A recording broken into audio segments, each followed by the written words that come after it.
जय हिंद दोस्तों, अपना YouTube चैनल सूरजपत क्लासेज में हार्दिक स्वागत है। आइए आज हम लोग कक्षा 10th का और इस चैप्टर का नाम है दो चर वाले रैखिक समीकरण युग्म का एक क्लास दूसरा वीडियो होगा।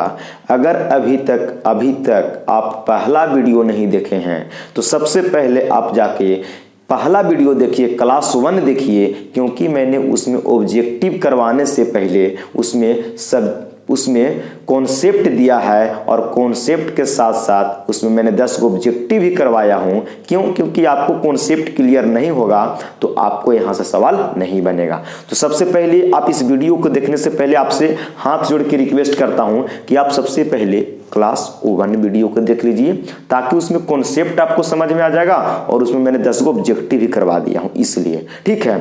तो चलिए अब लेट न करते हुए हम लोग भैया इस सवाल को हल करेंगे। इसमें पूरा सारा ऑब्जेक्टिव आज हल करेंगे, इसलिए आप वीडियो को शुरू से अंतिम तक देखिएगा, ठीक है। हाँ, अगर अभी तक चैनल को सब्सक्राइब नहीं किए हैं तो चैनल को सब्सक्राइब भी कर लीजिए और बेल आइकन भी दबा लीजिए, ताकि आपको जब भी मैं वीडियो डालूं तब आपको पास नोटिफिकेशन पहुंच जाए, ठीक है। चलिए तो लेट न करते हम लोग क्वेश्चन पे आते हैं। चलिए देखते हैं क्वेश्चन क्या है। तो क्वेश्चन मैंने यहाँ पे पहला सवाल लिखा हूं। क्या पहला सवाल कहता है कि दो रैखिक समीकरण के आलेख प्रतिच्छेदी रेखाएं हैं, तब रैखिक समीकरण का हल होगा। रैखिक समीकरण का हल होगा। मैंने आपको बताया था, क्या बताया था? मैंने आपको यही बात बताया था कि जब दो चर वाला दो रैखिक समीकरण हो तो जब आलेख यानी कि ग्राफ एक दूसरे को ऐसे काटते थे तो उसको मैंने बोला था कि प्रतिच्छेदी होती है, यानी कि एक बिंदु पर काटती है। देखिए एक बिंदु पर काट रहा है ना बीच में, तो प्रतिच्छेदी। जब दो समीकरण रेखा को एक दूसरे के ऊपर हो जाए, ऐसे इस तरीका से आलेख रहेगा सटा हुआ पूरा, तो इसको हम लोग बोले थे समपाती। क्या बोले थे भाई? समपाती। और जब एक दूसरे से हटा रहेगा एक दूसरे से ऐसे और कहीं नहीं कटेगा, नहीं कोई बिंदु मिलेगा, तो इसको हम लोग बोलते थे समानांतर। तो सवाल कहा है कि जब दो रैखिक समीकरण के आलेख प्रतिच्छेदी हो, प्रतिच्छेदी कहने का मतलब कि काट रहा है, तो काटेगा तब रैखिक समीकरण का हल होगा। तो कितना हल? एक बिंदु पे काटेगा प्रतिच्छेदी में, इसलिए इसका एक हल होगा। तो देखिए ऑप्शन कौन में है। पहला ऑप्शन कहा था कि कोई हल नहीं, ये तो गलत बात है।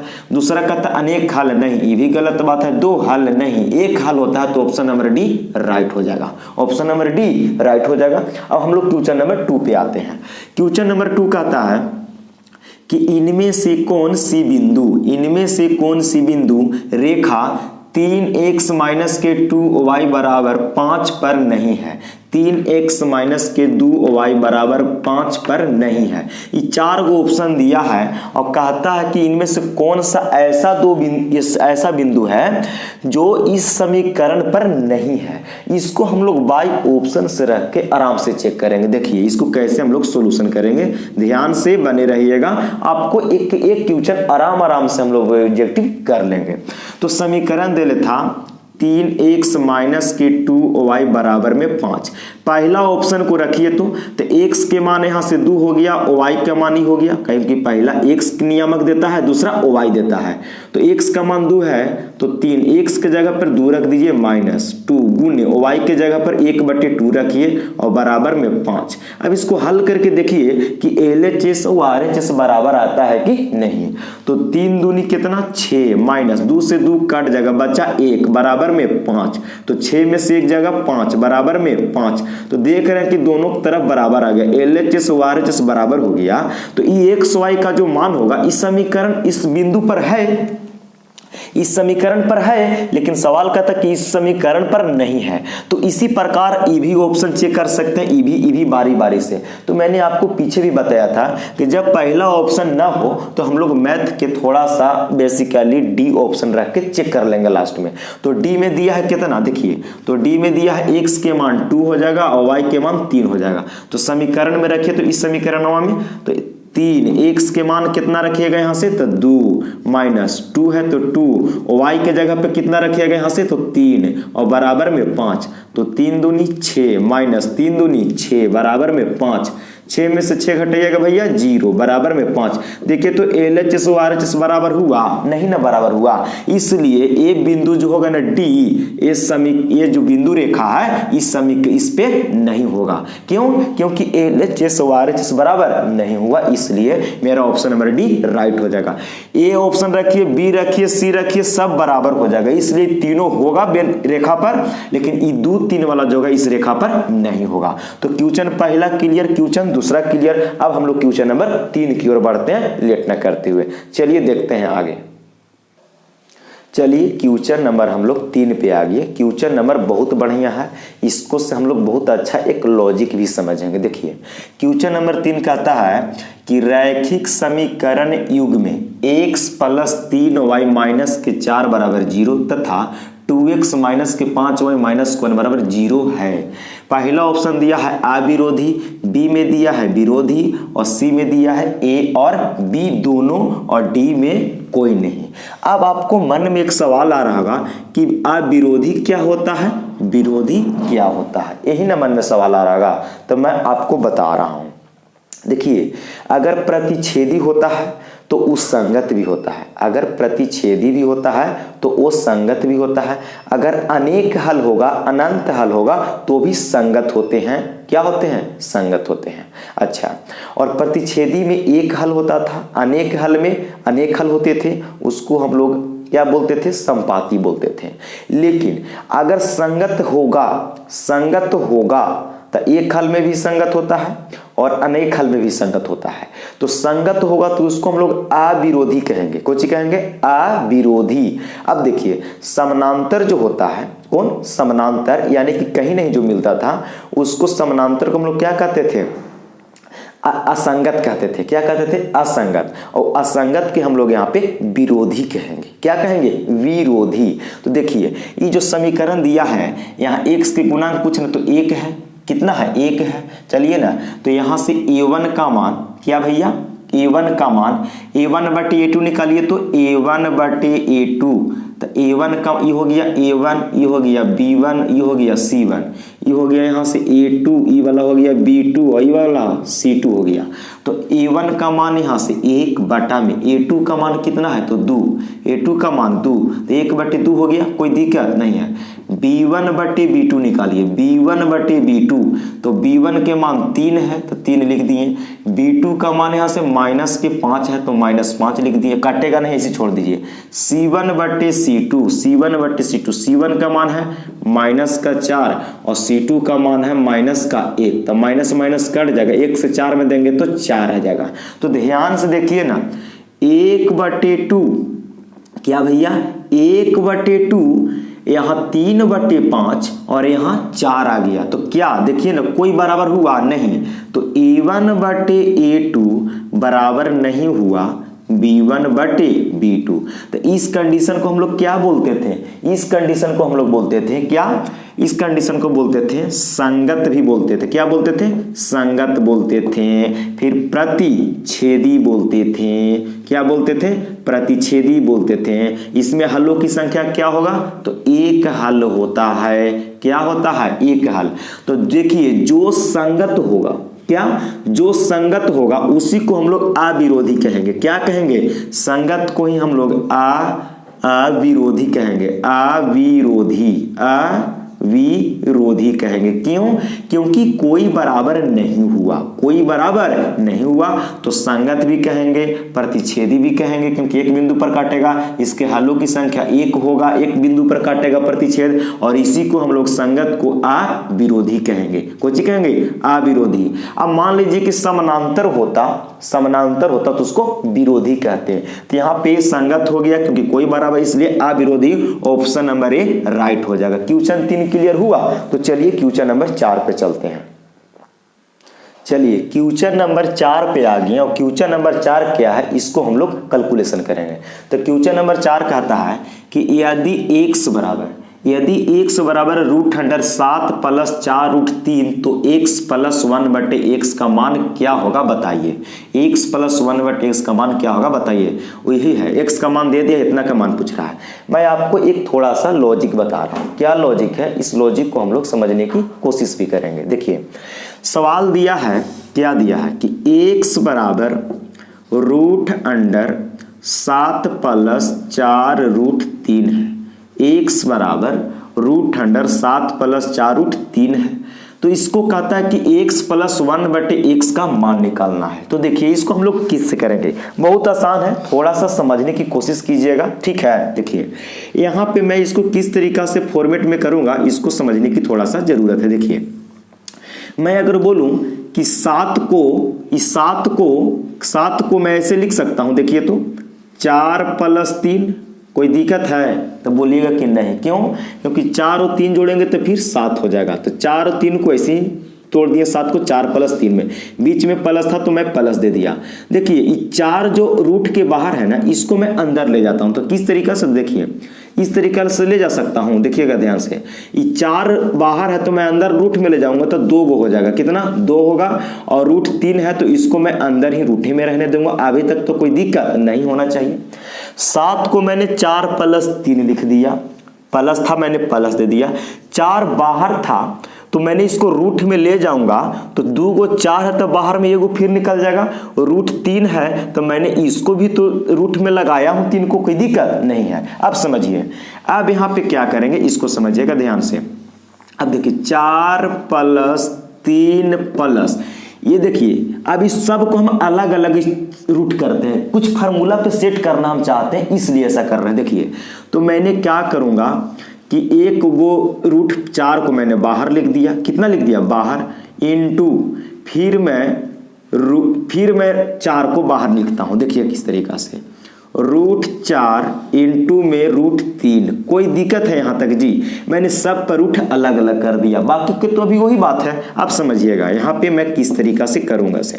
देखिए ये 4 को मैं ऐसे लिख सकता हूं, इस 4 को रूट में 4 को और फिर स्क्वायर दे सकता हूं कि नहीं, तो बोलेगा कि बिल्कुल मैथ के कॉन्सेप्ट से दे सकते हैं, क्योंकि स्क्वायर से रूट खत्म हो जाएगा, स्क्वायर से रूट खत्म, तो फिर 4 प्लस 3 को भी मैं रूट में से लिख सकता हूं, क्यों, और स्क्वायर कर दूंगा तो स्क्वायर से रूट खत्म, फिर 3 हो जाएगा प्लस। अब बोलिए इस 4 का वर्गमूल कितना होगा अंदर, तो 2 होगा। इस 4 का वर्गमूल कितना होगा 2, और इसको ऐसे ही गुना में रहने दीजिए, रूट 4 इंटू रूट 3। आप बोलोगे कि भाई साहब ऐसे क्यों कर रहे थे, तो सुनिए मैं इसको फार्मूला पे सेट करना चाहता था। किस फार्मूला पे, देखिए a square plus b square plus 2ab, देखिए इसको a माने इसको b माने, तो a square plus b square plus के 2ab हो जाएगा। नहीं तो किसका फार्मूला होता है बताइए, इसीलिए मैंने इतना तोड़ा, बिना फार्मूला पर नहीं तोड़िएगा तो आपसे नहीं हो पाएगा कैलकुलेशन, इसीलिए मैंने इसको ऐसे किया।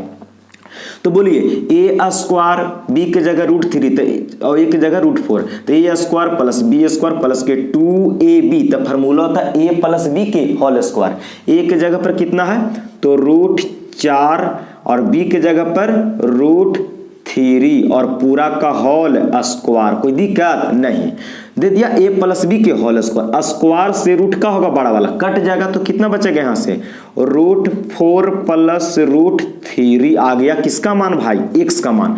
अब इस x का मान हम यहाँ पे लाके पुट द वैल्यू कर देंगे। इसमें देखिए कितना था x प्लस 1/x का वैल्यू निकालना है, तो x का मान यहाँ पे निकाले ना, इसी को यहाँ पे पुट करते हैं। तो x का मान कितना है, x के जगह पे रखेंगे कितना, रखिए तो यहाँ पे हल करते हैं। देखिए x के मान है रूट 4 प्लस रूट 3, मैंने रख दिया इस मान को, बीच में प्लस है प्लस दे देंगे, ये ऊपर 1 है तो 1 है। अच्छा x के जगह पे कितना रखिएगा तो root 4 plus root 3, root 4 plus root 3। ऐसा कीजिए ना कि आप चाहे तो इसको भिन्न के जोड़ करके भी हल कर सकते हैं, लेकिन हम इसको आसान बनाना चाहें तो मैं इसको नीचे वाला को परिमीकरण करता हूं हर का। जब हर का परिमीकरण कीजिएगा तो हो जाएगा root 4 plus root 3, sorry plus में नहीं होगा, अब क्या में होगा माइनस में, क्योंकि जब परिमीकरण करते हैं तो पॉजिटिव हो जाता है नेगेटिव में, और नेगेटिव जो होता है बीच में वो पॉजिटिव बन जाता है। तो प्लस में है तो यहाँ पे माइनस में हो जाएगा बटा,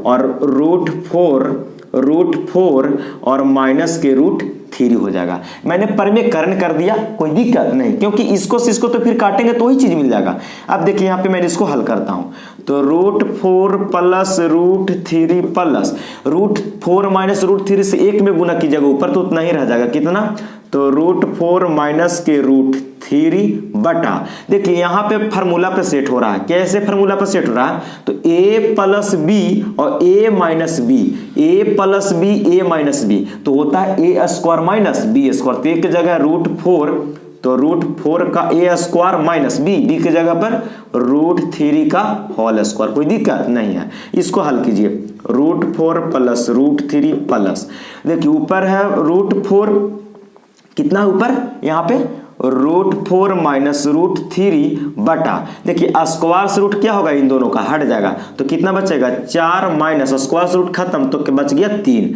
तो हो गया √4 प्लस √3 प्लस और √4 माइनस के √3, 4 में से नीचे 3 घटाइएगा तो 1, कितना होगा 1, और 1 से इसमें भागा दीजिएगा तो वही संख्या रह जाएगा, तो 1 हटा दें, चलिए हटा देते हैं, 4 में से 3 घटाएंगे 1 और 1 से भागा देंगे तो वही चीज रह जाएगा, इसे छोड़ देते हैं। देखिए √3 प्लस में और √3 माइनस में कट गया, तो ये 4 का वर्गमूल कितना 2 प्लस और ये 4 का वर्गमूल 2, तो 2 जोड़िए कितना 4, तो 4 कौन ऑप्शन में है, ऑप्शन नंबर ए राइट हो जाएगा, ऑप्शन नंबर ए राइट होगा। मैं इसको और फास्ट कैलकुलेशन कर सकता था, लेकिन मैं आप लोग को केवल समझाने के चलते मैंने इतना किया है, ठीक है। तो आप इसको एक बार अच्छा से हल जो किए मैंने, इसको आप कॉपी पे या शॉर्ट स्क्रीन मार लीजिए, मैं भी हट जाता हूं, फिर मैं क्वेश्चन अगले पे चलता हूं। ऐसे सवाल के थोड़ा सा लॉजिकल समझ के बनाना होता है, नहीं तो आप परेशान हो जाइएगा फिर, ठीक है। हाँ, मैंने कुछ नहीं किया, इस 7 को 4 प्लस 3 लिख दिया और इस 4 को बाहर था उसको रूट में 2 को भेज दिया और 3 को फिर यहाँ पे मैंने इसको एक अलग अलग रूट कर दिया और फिर मैंने अपना मन से सब किया हूं, क्यों कि फार्मूला पे सेट हो जाए। तो चलिए अब हम क्वेश्चन नंबर 5 की ओर बढ़ते हैं, ठीक है। चलिए क्वेश्चन नंबर 5 पे आ गए। क्वेश्चन नंबर 5 बहुत अच्छा सवाल है। देखिए मैं आप लोग के ऑब्जेक्टिव के साथ साथ कुछ बेसिक भी बताते चल रहा हूं ताकि आपको कोई प्रॉब्लम ना हो। तो क्वेश्चन नंबर 5 कहता है कि यदि 10 के पावर 2y, कितना 10 के पावर 2y बराबर में 25, तो 10 के पावर माइनस y बराबर होगा, ऑप्शन यहाँ पे 4 होगा, कितना होगा, कितना, तो 10 के पावर माइनस y किसके बराबर होगा। तो देखिए मैं आपको इसको थोड़ा सा बेसिक सिखाता हूं कैसे करना है। अगर यहां पे मैं बेसिक की बात कर दूं थोड़ा सा, तो देखिएगा अगर x के पावर -1 होता है भाई साहब, x के पावर -1, तो कितना लिखते थे, 8 क्लास में पढ़ोगे 1/x लिखते थे कि नहीं, 1/x लिखते थे, है ना।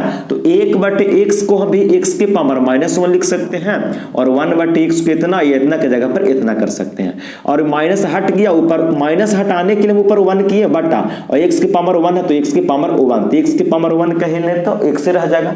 आओ इसको समझिए, x के पावर अगर -2 रहेगा तो इसको किस रूप में लिख सकते हैं, तो देखिए माइनस हटाने के लिए ऊपर 1 लिखेंगे बटा x के पावर 2 हो जाएगा। इस तरीका से हम व्यक्त कर सकते थे, क्लास 8 में पढ़े होंगे। तो क्वेश्चन इस सवाल जो आया है इसको हम लोग करेंगे। सवाल है, क्या सवाल है कि 10 के पावर 2y बराबर में 25, तो हमको इतना किसके बराबर होगा ये हल करके बताना है। तो देखिए तो 10 के पावर 2y बराबर 25 को मैं कितना का स्क्वायर करूंगा तो हो जाएगा, बोलिए, तो बोलिएगा कि 5 के स्क्वायर कीजिएगा तो हो जाएगा। 5 के स्क्वायर करेंगे तो कितना देगा, 25 देगा। तो देखिए तो इधर भी पावर 2 है, इधर भी 10 के पावर 2y है, तो 2 से 2 क्या हो जाएगा, कैंसिल हो जाएगा, कट जाएगा, 2 से 2 कैंसिल, तो कितना बचा 10 के पावर y बराबर, और यहां बच गया केवल 5, कितना 5। तो देखिए तो 10 के पावर y है तो इसको ऐसे भी लिख सकते हैं ना, 1/10 के पावर -y, बोलिए प्लस में है तो हम माइनस में ना लाने के लिए 1/10 के पावर -y लिख सकते हैं। क्यों, क्योंकि देखिए माइनस था तो प्लस में आ रहा था, प्लस को हम माइनस में भी कन्वर्ट कर सकते थे, नहीं। उसी प्रकार अगर 10 के पावर -y है तो इसको जगह पर हम इतना भी लिख सकते हैं और इतना के जगह पर इतना लिख सकते हैं, और बराबर में कितना दिया है 5, और 5 के नीचे कुछ ना तो 1। आप यहाँ पे क्या कीजिए कि बाय क्रॉस मल्टीप्लीकेशन तिरछा तिरछी गुना कर लीजिए, तिरछा तिरछी गुना कर लीजिए। तो बोलिए 10 के पावर माइनस वाई से 5 में गुना कीजिएगा तो 10 के पावर माइनस वाई गुना में 5 और 1 से 1 में गुना कीजिएगा तो वो 1 हो जाएगा। तो हमको 10 के पावर माइनस वाई का मान चाहिए, तो 10 के पावर माइनस वाई बराबर हो जाएगा, बराबर में 1 था तो 1, और देखिए 10 के पावर माइनस वाई जो 5 गुना में है ये पटी जाएगा तो भागा में हो जाएगा। इसी का ना मुझे आंसर निकालना था जी। 10 के पावर माइनस वाई तो हो गया 1 बटे कितना 5, तो कौन ऑप्शन में है? ऑप्शन नंबर ए राइट हो जाएगा, 1 बटे 5 आंसर हो जाएगा 10 के पावर माइनस वाई का। तो उम्मीद करते हैं क्वेश्चन आप 5 नंबर अभी हम आपको समझाएं, आप समझे भी होंगे, आप इसको शॉर्ट स्क्रीन ले सकते हैं, कोई दिक्कत नहीं है। तो चलिए क्वेश्चन नंबर 6 पे हम यहां से चलते हैं। आ जाइए क्वेश्चन नंबर 6 पे। क्वेश्चन नंबर 6 भी बहुत बढ़िया सवाल है। देखिए क्वेश्चन नंबर 4, 5 और ये 6 ये सब 2018 में ऑब्जेक्टिव पूछा गया था। ठीक है, बहुत बढ़िया सवाल है ये, आप इसको थोड़ा सा रिवाइज भी कर लीजिएगा। देखिए कहता है कि यदि 2k माइनस 1 कोमा के समीकरण 10x माइनस के 9y बराबर में 12 का हल हो तो के बराबर खाली स्थान, मतलब भैया कि के का मान क्या होगा? के का मान क्या होगा? इसको यहां है ना, यदि इतना इस समीकरण का हल है तो के का मान क्या होगा? ऑप्शन नंबर दिया है। तो देखिए समीकरण को पहले आप नीचे उतारिए। समीकरण कितना था? तो 10x माइनस के 9y बराबर में 12। बोलिए यही ना निर्देशांक दिया है, तो ई है किसका मान भैया? x का मान, और ई हो गया किसका? y का मान, तबे ना हल होगा जी। तो x का मान कितना है? रख दीजिए x के जगह पे, x के मान है 2k माइनस 1 माइनस है तो माइनस, 9 है तो 9, और y के जगह पे कितना रखे? y के जगह पे k है तो k बराबर में 12। तो गुना कीजिए अब, तो 10 दूनी 20 k हो जाएगा, अब माइनस प्लस माइनस 10 से k में कीजिएगा 10 और माइनस 9 से k में कीजिएगा तो माइनस के 9 के बराबर में 12। k का मान निकालना है। तो 20 के में से 9 के घटाएंगे तो कितना के बचेगा? बोलिए 20 के में से 9 के घटाइएगा तो 11 के बचेगा, माइनस के 10 और बराबर में 12। तो 11 के बराबर 12, 10 है माइनस में ऊपर चला जाएगा तो प्लस में हो जाएगा। 11 के 12 और 10 कितना? 22, और के का मान पूछ रहा तो 22 बटे के जोड़े 11 गुना में चला जाएगा भागा में, 11 दूनी 22। के का मान भैया कितना आ गया? 2। तो के का मान ऑप्शन नंबर 2 कौन में? तो ऑप्शन नंबर बी राइट हो जाएगा, ऑप्शन नंबर बी राइट हो जाएगा।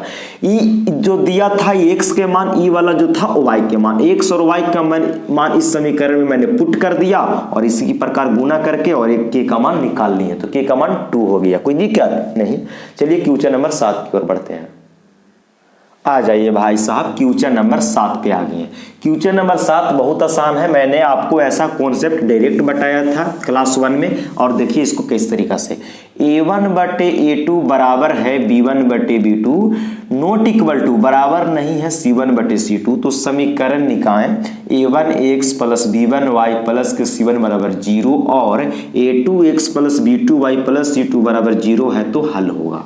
मैंने आपको 3 स्टेप बताया था 2 चर वाले रैखिक समीकरण युग्म में। जब मैं जो क्लास 1 आप नहीं देखें तो पहले आप क्लास 1 जरूर देखिएगा 2 चर वाला रैखिक समीकरण का, क्योंकि मैंने उसमें कॉन्सेप्ट भी दिया है। ठीक है, पहले 10 मिनट कॉन्सेप्ट दिया है, उसमें मैंने 10 ऑब्जेक्टिव भी कराए हैं, बहुत अच्छे हैं इसी प्रकार से।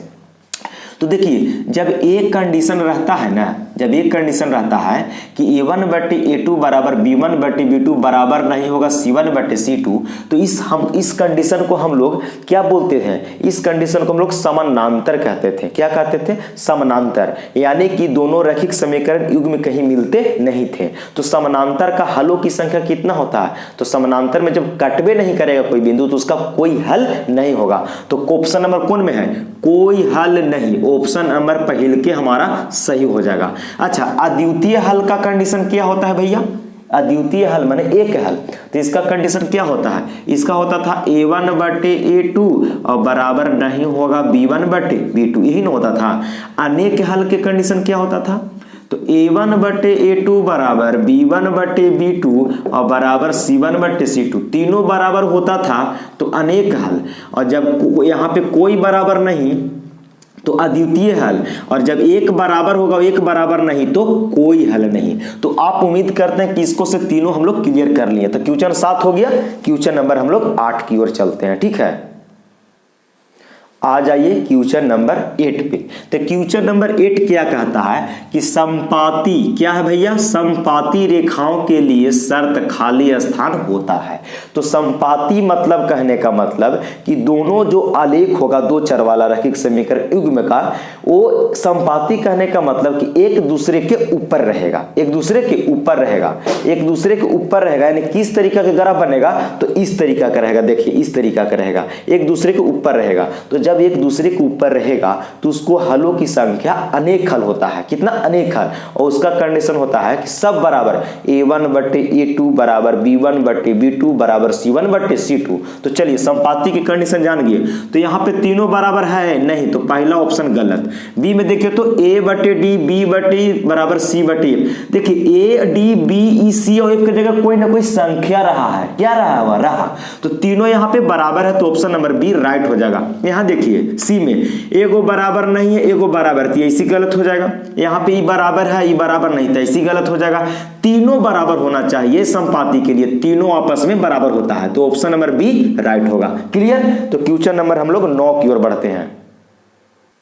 चलिए तो आ जाइए क्वेश्चन नंबर 9 पे। क्वेश्चन नंबर 9 क्या है, बहुत अच्छा सवाल है। देखिए जितना भी मैं आपको सवाल बता रहा हूं सब प्रीवियस ईयर का भैया पूछा हुआ क्वेश्चन है, ऐसा नहीं है कि मैं जहां मन तहां से, और सब पूछा हुआ है। और देखिएगा यही पैटर्न पर पूरा सवाल आपको आने वाला है 2023 के एग्जाम में। कहता है क्वेश्चन नंबर 9 कि रैखिक समीकरण का आलेख खाली स्थान होता है। तो रैखिक समीकरण का आलेख खाली स्थान होता है। कहता है कि 3 सरल रेखा, नहीं भैया, जब रैखिक समीकरण कह दिया तो इसी को हम लोग एक घातीय भी कहते हैं। क्या कहते थे, याद है, कॉन्सेप्ट में बताया था आपको, एक घातीय भी इसी को कहते हैं। वैसा समीकरण जिसका एक घात हो या रैखिक समीकरण इसी को कहते हैं। तो इसका आलेख जो होता है एक सरल रेखा होता है, कितना, एक, क्योंकि इसका घात एक है होता है, इसलिए इसका एक सरल रेखा। तो ये वाला गलत, 2 सरल रेखा गलत, एक सरल रेखा, ऑप्शन नंबर सी राइट हो जाएगा। रैखिक समीकरण बोले या एक घातीय समीकरण बोले, तो इसका जो आलेख होगा, ग्राफ होगा, वो एक सरल रेखा प्राप्त होता है। क्लियर। ए नो टी कहने का मतलब कि नन ऑफ दीज, इनमें से कोई नहीं। तो ऑप्शन नंबर सी मेरा सही था, इसलिए डी नहीं मारेंगे, ठीक है। ऑप्शन नंबर सी एक सरल रेखा, किसमें, तो एक रैखिक समीकरण बोले या एक घातीय बोले। क्वेश्चन नंबर 10 पे आइए। क्वेश्चन नंबर 10 कहता है कि संगत समीकरण युग्म का खाली स्थान हल होता है। संगत समीकरण, देखिए संगत में 2 हल होते हैं, कौन कौन, तो एक प्रतिच्छेदी हल हो, प्रतिच्छेदी करता था संगत में, जिसको एक हल कहते थे। और संगत में एक अनेक हल होता था, मतलब हल होता है उसको संगत कहते थे। तो एक प्रतिच्छेदी में एक हल होता है और एक होता है अनेक हल, जिसको में हलों की संख्या अनगिनत होते थे। कितना, अनगिनत, अनेक हल होता था, किसमें, समपाती में। एक प्रतिच्छेदी में भी हल होता है, संपाती में भी। तो प्रतिच्छेदी में तो भैया एक हल होता है और संपाती में अनेक हल होता है। तो बोलिए संगत कहा है तो दोनों हो, एक हल भी हो सकता है, अनेक हल भी। तो देखिए ना, अनंत कहूं दिया है, अनंत, तो बोलिएगा कि नहीं। तो एक कहूं दिया है, तो हाँ, ऑप्शन नंबर सी मेरा राइट हो जाएगा। अनंत रहता, अनंत भी होता, लेकिन दोनों ऑप्शन नहीं दिया, एगो दिया है, तो एक वाला हो जाएगा, ठीक है। क्वेश्चन 11 पे आइए। क्वेश्चन 11 कहता है कि वह समीकरण जिसका कोई हल ना हो खाली स्थान कहलाता है। वह समीकरण जिसका कोई हल ना होगा, मतलब कि भैया ग्राफ दोनों कटेगा ना सटेगा, यानी इस तरीका से जाएगा समानांतर। तो समानांतर को क्या कहते हैं, तो समानांतर के हम लोग असंगत के नाम से जानते हैं। क्या, असंगत। और जिसका हल होता है उसको संगत कहते हैं। तो कहता है वह समीकरण जिसका कोई हल ना हो क्या कहलागा, तो असंगत हो जाएगा। ऑप्शन नंबर ए राइट हो जाएगा। संगत होता है किसमें, तो जिसका हल होता है, कारण कि हल ना हो इसलिए असंगत हो जाएगा। अनेक हल भी होगा कौन वाला में, तो संगत वाला में। और ना ए नोटी मतलब ना नोक दीजिए तो नहीं, option number A right. Question 12 पे आइए। क्वेश्चन 12 कहता है कि रैखिक समीकरण युग्म को हल करने की कितनी बीजीय विधियां हैं। कितने बीजीय विधियां, बीजीय व्यंजक से हम लोग 2 चर वाला में कितने विधि, तो 3 विधि हम लोग ज्ञात करते थे। एक प्रतिस्थापन विधि, एक विलोपन विधि और एक ब्रज गुणन विधि। तो 3 विधियां बीजीय विधियां से, बीजीय गणित की विधियां से। तो कितने, 3 विधि। तो ऑप्शन नंबर बी राइट हो जाएगा, 3 विधि। तो क्वेश्चन 12 तक हुआ। अब हम लोग क्वेश्चन नंबर आगे बढ़ते हैं। यहां से आ जाइए क्वेश्चन नंबर 13 पे। तो क्वेश्चन नंबर 13 कहता है कि दो चर वाले रैखिक समीकरण का व्यापक रूप है, व्यापक रूप है। कौन चर वाला? तो दो चर वाले रैखिक समीकरण का व्यापक रूप है। तो व्यापक रूप कैसा होता है? तो देखिए, मैंने आपको शुरू में ही क्लास 1 में जब कॉन्सेप्ट दे रहा था, मैंने आपको बताया था, क्या बताया था कि व्यापक रूप होता है ax प्लस के by, ax प्लस के by, ax प्लस के by प्लस के c बराबर में 0, बराबर में 0, ये होता है व्यापक रूप। लेकिन यहाँ पे c अचर पद है, c क्या है? अचर पद है। तो हो सकता है कि बराबर को ई पटी भी रह सकता है। तो किस रूप में रहेगा? तो इस रूप में ax प्लस के by बराबर में भी c रह सकता है, कोई दिक्कत नहीं है। चलिए, तो कह रहा है कि ax प्लस के b बराबर c, तो बिल्कुल गलत हो जाएगा जी, इसमें तो y नहीं लगल है। b में देखिए ax प्लस के by बराबर में c, जहां abc क्या है? abc अचर है, abc अचर है, मानो कोई ना कोई संख्या है abc के जगह पे। तो ऑप्शन नंबर बी राइट हो जाएगा। देख लिए, इसको में x लगले नहीं है तो ये ऐसी गलत हो जाएगा। इसमें ax बराबर by कहता है, ये बिल्कुल ऐसे ही गलत हो गया। तो क्वेश्चन नंबर 13 मेरा ऐसे ही गलत हो जाएगा। ठीक है, हाँ, क्वेश्चन नंबर 13 गलत हो गया यहाँ से। अब हम लोग यहाँ से क्वेश्चन नंबर 14 पे देखेंगे। क्वेश्चन नंबर 14 पे देखें ध्यान से। कहता है कि a1x प्लस b1y प्लस के c1 बराबर 0 तथा a2x प्लस के b2y प्लस के c2 बराबर 0 का एक अद्वितीय हल होगा। तो अद्वितीय हल के कंडीशन क्या होता है? जिसका एक हल होता है कि a1 बटे a2 बराबर नहीं होगा b1 बटे b2, एक कंडीशन होता था। देखिए, मैं यहाँ पे लिख रहा हूं, a1 बटे a2 बराबर नहीं होता है b1 बटे b2, एक कंडीशन होता है अद्वितीय हल का। तो इस कौन ऑप्शन में है? देखिए, a1 बटे a2 बराबर कर दिया b1 बटे b2, बराबर है, बराबर नहीं होता है, कह रहा बराबर है, तो ये पहला ऑप्शन गलत। बी में चलिए, a1 बटे a1 बराबर a2 बटे a2, तो ऐसे ही महा गलत है जी। b1 बटे b2 बराबर c1 बटे c2, ऐसे ही गलत है। तीनों ऑप्शन गलत। तब ऑप्शन में दिया है NOT, नन ऑफ दीज, इनमें से कोई नहीं। तो ऑप्शन नंबर डी मेरा राइट होगा। अगर इस रूप में रहता ता ना होता जी, तो नहीं कोई ऑप्शन है, तो ऑप्शन नंबर डी मेरा राइट हो जाएगा। देखिए, क्वेश्चन हम लोग 14 को कर लिए इस वीडियो में, क्लास 2 में कर लिए और क्लास 1 में 10, तो 14 और 10 24 क्वेश्चन। अगर ये 14 और 10 24 क्वेश्चन आप अच्छा से अगर प्रैक्टिस जैसे हम किए आराम से उसे कर लीजिएगा, तो आपको मैं दावा के साथ कह सकता हूं कि आपको एक भी दो चर वाले रैखिक समीकरण से क्वेश्चन छूटने वाला नहीं है। तो ठीक है, अगले चैप्टर को हम अबरी में द्विघात समीकरण को वीडियो लेकर के आएंगे और इसी तरीका से हम लोग सभी चैप्टर को ऑब्जेक्टिव क्लियर कर लेंगे।